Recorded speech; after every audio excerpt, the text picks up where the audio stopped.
अस्सलामुअलैकुम viewers. Actions speak louder than words का क्या मतलब होता है, आज की इस वीडियो में हम देख लेते हैं। Actions speak louder than words का मतलब होता है believe what people do and not what they से।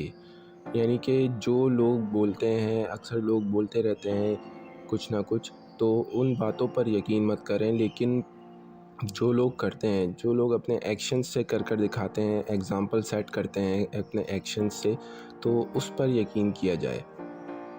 अब जैसे बहुत से लोग ऐसे होते हैं जो कहते कुछ और हैं और करते कुछ और हैं, तो बेहतर यही होता है कि उनकी कही हुई बातों पर यकीन ना किया जाए, उनकी करी हुई बातों पर यकीन किया जाए, क्योंकि जो की हुई बातें होती हैं उन्हीं से पता चलता है कि उनका मिजाज कैसा है और वो किस काबिल हैं और वो क्या कर सकते हैं।